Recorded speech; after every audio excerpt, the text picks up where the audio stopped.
Greetings, friends. This is Robert Buxbaum, standing in my own kitchen for part 2 of my iodine show. In part 1, I recommended iodine as a better alternative to the typical hand sanitizers that are alcohol-based. Typical sanitizers evaporate. They're no longer active as soon as they evaporate. Iodine stays in your hands for hours. Consider it far better. You can do this by Providine, bought in the drugstore, diluted 100 times, or I made this stuff myself.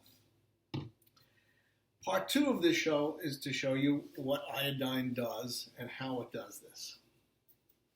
Okay, take some of my iodine and I will put it in a nice fancy teacup.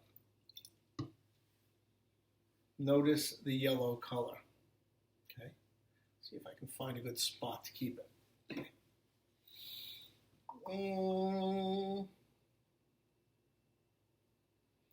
There we go. At least you can see it. Now, perhaps the most dramatic reaction with iodine, the one that mostly helps kill germs, is the starch-iodine reaction. COVID-19, like most viruses, is a ball of starch with some RNA in the middle. Okay? The ball of starch helps the virus go into the cell, the RNA then takes over, and you're in big trouble. Okay? This is some starch, cornstarch.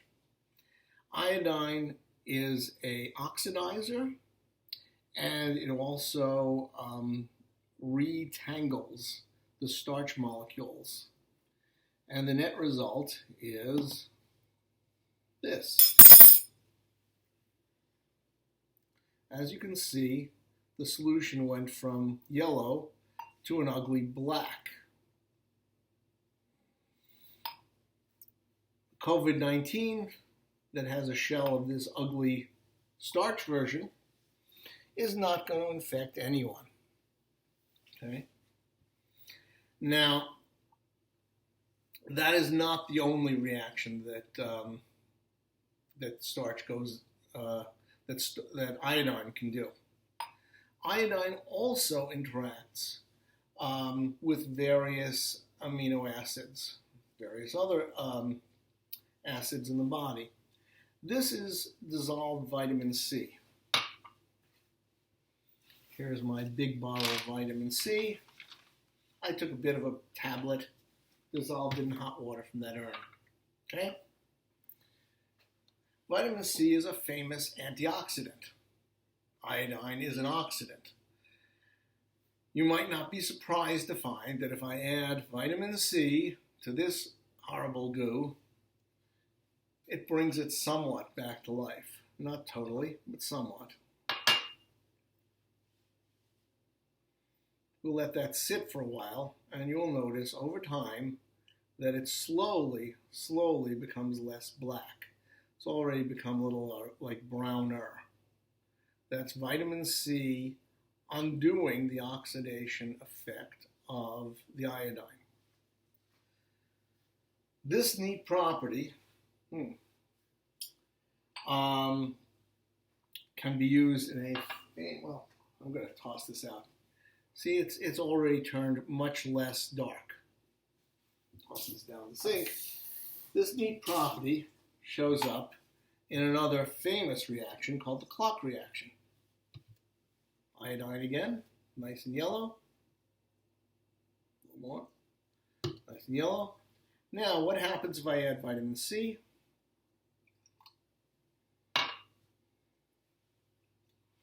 The yellow completely goes away. Why is that?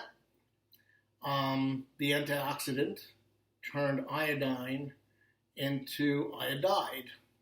That is to say, and it reduced it from elemental iodine to the iodine ion,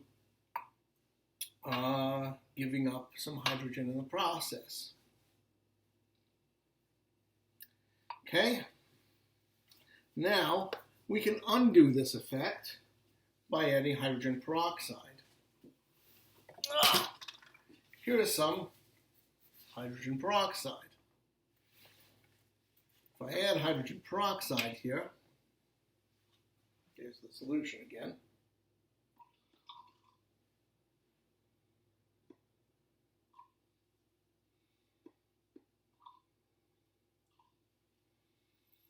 Nothing's happened.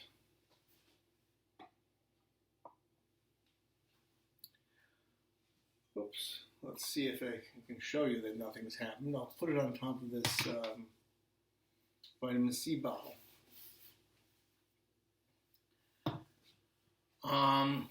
As I talk, you can watch that, and it'll slowly turn from clear to yellow. I could even add some starch here to make it more dramatic. It's already turning from clear to yellow. See? See, what's happened there is that the hydrogen peroxide slowly oxidizes the iodine. The vitamin C very quickly reduces the iodine. So over time, the hydrogen peroxide was just using up the vitamin C. Once all the vitamin C was gone, now this turns back into iodine. This version is capable of killing some germs, by the starch reaction.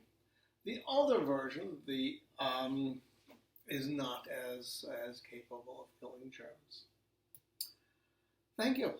This is a little bit of the chemistry of iodine, and this is Robert Buxbaum again, suggesting iodine as my favorite weapon in the fight against COVID-19.